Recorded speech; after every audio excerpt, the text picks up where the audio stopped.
Assalamualaikum warahmatullahi wabarakatuh. Alhamdulillahirabbil alamin. Wassalatu wassalamu ala asyrofil anbiya'i wal mursalin Muhammadin wa ala alihi washabihi ajmain. Amma ba'du.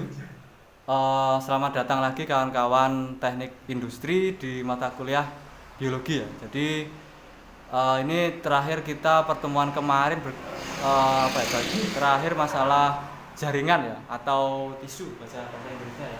Kemarin ya, sedikit kita review. Kemarin kita sudah membahas tentang perbedaannya sel hewan, sel tumbuhan. Kemudian kita sempat bahas tentang sel HeLa ya, diambil dari Henrietta Lacks ini. Selnya masih hidup sampai sekarang meskipun orang yang sudah meninggal. Terus kemudian kita juga sempat membahas tentang ini ya, bovine pulmonary artery juga endotelial, yang untuk melihat bahwa sel itu tidak hanya seperti ini saja, tidak seperti ini, tapi juga realitanya itu seperti ini kalau dilihat di bawah mikroskop. Terus kemudian untuk melihat mitokondria, untuk melihat mikrofilamen, untuk melihat nukleus atau inti sel itu dengan pewarnaan.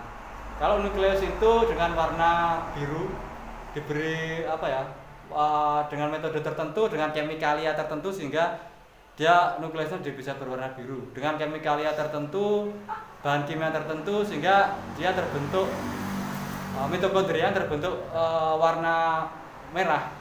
Kemudian dengan pewarnaan tertentu, metode tertentu, dengan menggunakan kimikalia tertentu sehingga dia untuk mikrofilamennya terbentuk warna hijau.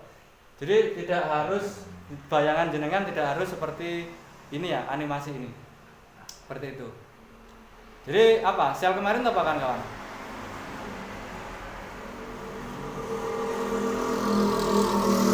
Jadi sedikit mereview, sel itu adalah basic structural and functional unit ya. Jadi unit fungsional dan struktural terkecil dari makhluk hidup, life forms, gitu kan ya. Ini yang perlu diingat-ingat. Jadi terus kalau besar kecilnya bagaimana Pak? Ya ada sel yang besar dan sel kecil juga ya, tergantung jenis selnya atau dia tuh membentuk jaringan apa. Nah jaringan nanti akan dibahas setelah selesai ini kan ya. Terus kemudian kemarin juga ini ya, bentuk-bentuk makromolekuler ya, makromolekuler seperti apa? Ini contohnya kemarin 50S ribosomal subunit dari H. maris patui dengan menggunakan X-ray kristalografik ya. Terus kemudian kita bahas juga kemarin molekul ya. Apakah molekul bisa dilihat dengan mikroskop? Dengan menggunakan metode atomic force microscopy itu bisa dilihat. Dengan kawan ya. Ini review materi kemarin biar ingat. Ini untuk atomnya kemarin. Ada file PDF-nya enggak? Hah? Ada file PDF. Ada. Nanti bisa dibagi.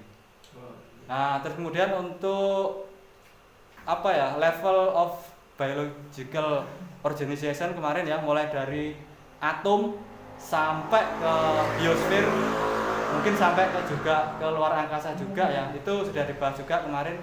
Atom, molekul, makromolekul, sel, jaringan, organ, sistem organ, organisme, populasi, komunitas, ekosistem, sampai biosfer ya. Ini yang perlu diingat-ingat.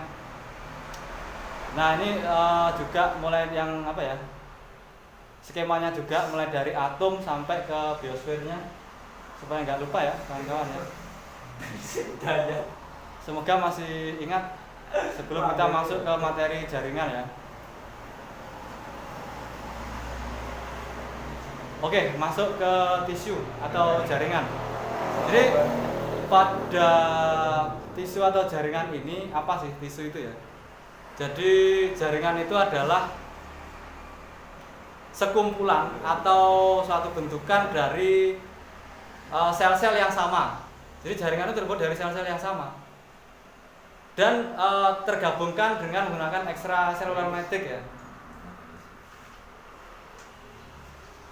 Dengan membentuk yang secara bersamaan membuat suatu fungsi spesifik tertentu ya. Jadi jaringan tadi itu terbentuk dari sel-sel yang sama yang dihubungkan oleh extracellular matrix yang membentuk suatu fungsi spesifik tertentu.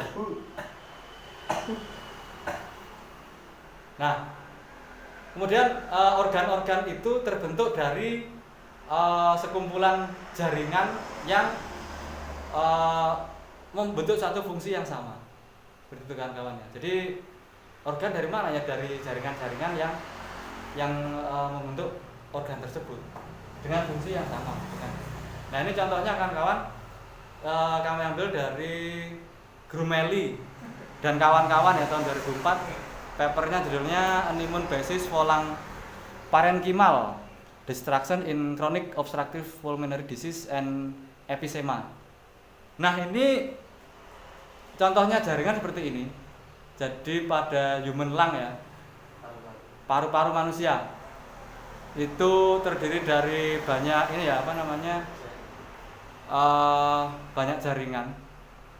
Ada darah, kemudian jaringan penghubung endovascular endothelium, ada respiratory. Dan tadi itu kan ya Pak, gimana cara untuk membedakannya? Nah pada jaringan ini dia diwarnai dengan hematoksilin dan eosin ya.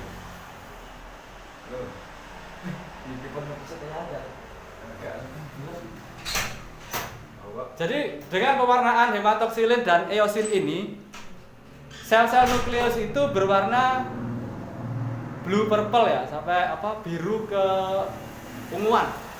Biru ke unguan. Itu sel ini ya, inti sel. Sel nukleus itu inti sel. Nah, biru-biru seperti ini kan kawan ya. Ini inti selnya. Kemudian sel darah merah berwarna merah. Ini sel-sel darah merahnya berwarna merah.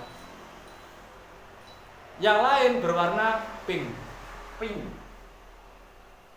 Dan yang putih-putih ini air space ya atau spasi antar sel dan jaringan yang berwarna putih. Itu kan kawan ya. Jadi untuk melihat suatu jaringan kita biasanya menggunakan metode tertentu ya. Biasanya itu pakai mikroteknik namanya. Kalau di biologi itu ada mikroteknik. Itu biasanya dari organ tertentu, kemudian kita ambil, kita fiksasi pakai etanol, pakai metanol dan sebagainya, kemudian dicelupkan ke sampai 7 kali celupan gitu biasanya. Terus kemudian setelah itu dipotong. Setelah dipotong kemudian diberi pewarnaan. Contoh pewarnaan ya ini HE, ini hematoksilin dan eosin, salah satu pewarnaannya ya, metodenya. Terus kemudian setelah itu dia ditaruh di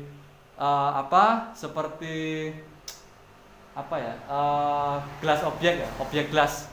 Kemudian dia diberi biasanya pengawet seperti itu sehingga dia bisa tahan lama, atau paling enggak dia kuat berapa untuk penelitian tertentu, karena tidak untuk preparat untuk bahan ajar ya, sehingga ya tidak sampai lama, mungkin 1 bulan 2 bulan sudah rusak, itu juga ada yang seperti itu. Yang penting sudah difoto, sudah dianalisis sehingga sudah selesai gitu.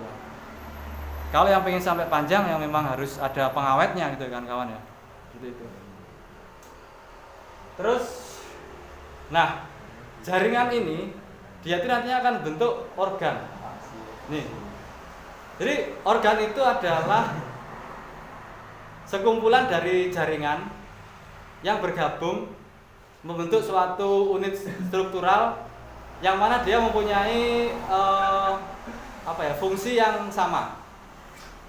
Ini diambil dari ini ya, Verdes Human Physiology Verdes Human Physiology tahun 2014. Pengarangnya Wildheimer dan kawan-kawan ya, kawan-kawan.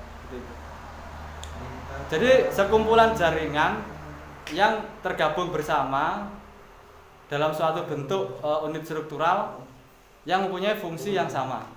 Itu organ. Nah, ini pada manusia apa saja, Pak? Internal organ ya, organ-organ dalam manusia ya. Ada otak, ada faring, laring, ada jantung, ada arteri, lymph nodes, ada lungs, lungs tadi, paru-paru, ada spleen, bone marrow. Bone marrow itu sumsum tulang. Sumsum tulang itu biasanya untuk membentuk sel darah merah di situ kan kawan ya. Ya. Terus stomach bagian ini ya, perut. Kemudian ada vena, ada pankreas, ada urinary bladder atau kandung kemih ya. Ya. Ada intestine, skeleton atau tulang. Kidneys, apa tadi? Ginjal. Ginjal. Ada liver. Liver apa? Liver apa ayo? Hati. Ada muscle. Muscle apa? Muscle? Bunda. Oh, otot. Nah, ini contoh dari ini ya, organ dalam manusia kan kawan ya. Ini semuanya di dalam tubuh yang nggak kelihatan kan kawan ya. Ya. Seperti itu. Terus, nah ini loh, bentukannya jantung manusia itu seperti apa sih? Nah, seperti ini kan kawan ya. Ini. Warna merah. Hah? Warna merah. Putih. Banju. Aslinya putih. Itu kan darah. Apa? Ya. Ojo dilanjut. Aja diterus. Mau ngangel ini ya. Ya warnanya merah seperti ini kan kawan ya. Warna putih gimana jantungnya? Jantung pisang lah. Apa? Jantung pisang nanti warna putih. Bukan jemput teman saya. Oh, gitu. Kedokteran. Oh ya kan. Coba nanti tanya ke Oh kawannya. teman. Iya teman. Kedokteran mana? Temennya kedokteran mana? Apa? Di kuliah di kedokteran mana? Kurang tahu. Loh, kurang Oh, tahu. tempat kuliahnya Ya, di Jogja. Jogja. Apa di UGM? Iya. Oke. Nah, ini apa namanya? Ginjal. Jadi ginjal itu ada dua kan kawan ya. Ada ginjal sebelah kanan dan sebelah kiri. Kalau ini hilang satu hilang. Hilang satu masih bisa hidup ya. Karena banyak yang ini ya. Didonorkan atau ada yang pokoknya diambil lah kemudian dicangkokkan ke orang lain gitu kan ya. Ya. Tetap masih bisa hidup tapi yang jelas tidak bisa optimal dia. Gak bisa tahan lama, kan mati ya. Ya dalam artian mungkin dia tidak bisa mengkonsumsi makanan-makanan tertentu ya. Bukan tidak bisa tapi dikurangi lah bahasanya. Karena fungsi ginjal kan untuk ini ya menyaring sisa-sisa nutrisi yang ada dalam tubuh ya. Kalau terlalu berat kerja ginjalnya juga akan semakin semakin berat juga sehingga bisa zat-zat tertentu tetap bisa meracuni tubuh Ya. lagi gitu kan kawan ya. Seperti ini bentukannya seperti ini ginjal. Kemudian sistem organ. Sistem organ. Nah, jadi sistem organ adalah sistem biologis yang terdiri dari sekumpulan organ-organ yang mempunyai fungsi kerja bersama dengan satu atau lebih ya fungsi seperti itu. Punya gambaran ya. Jadi gabungan dari organ-organ lebih dari satu organ yang membentuk suatu fungsi tertentu. Misalnya apa? Nah ini sistem pencernaan ya kan kawan ya. Jadi sistem pencernaan itu sudah mulai gabungan dari berbagai macam organ. Pertama mulut ya. Ada organ mulut. Mulut itu terdiri dari gigi, lidah, kemudian enzim-enzim yang ada di dalam mulut ya, enzim betialin dan sebagainya. Terus kemudian dia masuk ke salivary gland ya atau salivary glands atau kelenjar air ludah ya. Dan seterusnya sampai ke esofagus itu juga melibatkan hati juga, melibatkan gallbladder juga, melibatkan lambung, organ lambung sampai masuk ke usus 12 jari ya. Usus besar, usus kecil dan seterusnya sampai ke anus kan kawan ya. Anus. Oke. Jadi yang dimaksud sistem organ itu seperti ini, sudah organ-organ yang saling bentuk fungsi bersama suatu sistem tertentu ya. Misal kalau ini sistem pencernaan sudah gabungan, tidak hanya satu organ saja itu misalnya. Oke, nah ini Masalah. sistem reproduksi manusia misalnya ya. Laki-laki. Sudah ada gabungan dari apa? Penis, kemudian testis, juga sudah mulai apa?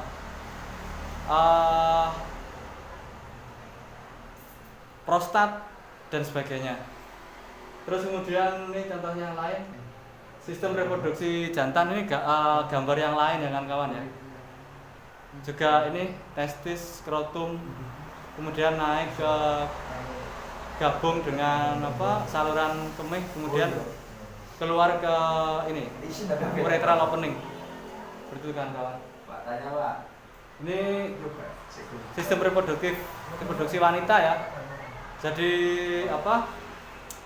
Ada dua bukaan. Kalau yang tadi pada male reproduction atau pada laki-laki itu kan menjadi satu ya kawan-kawan ya, antara uretra, saluran pengurin dan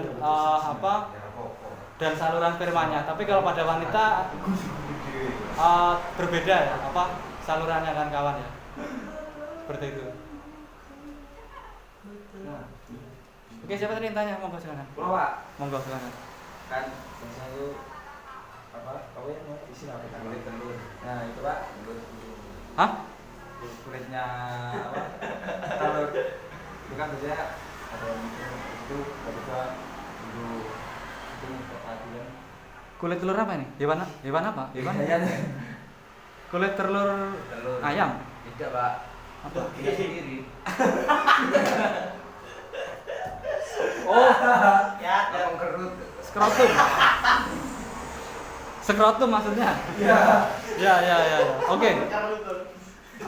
Jadi itu ini ya kawan-kawan ya. Itu juga pada skrotum itu dia tuh memiliki tak terang nih sih, biar nggak salah ini ya, nggak salah paham. Jadi dia terkadang bisa naik menempel ke tubuh, dia juga bisa turun gitu kan ya.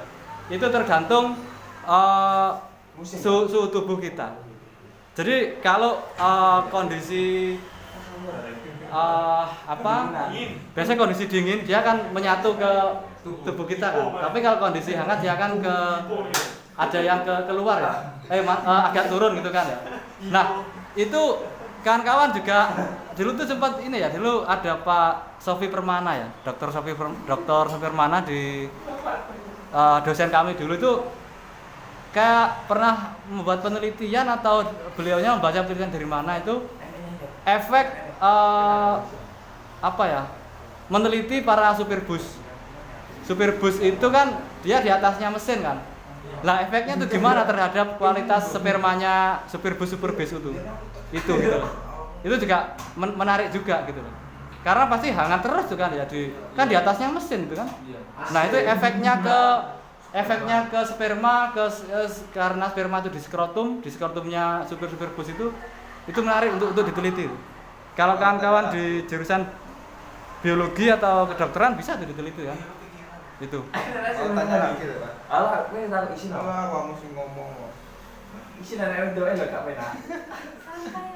Santai. Ya. Langsung apa lagi Oke ya, untuk ini kita sudah selesai ya untuk masalah apa namanya?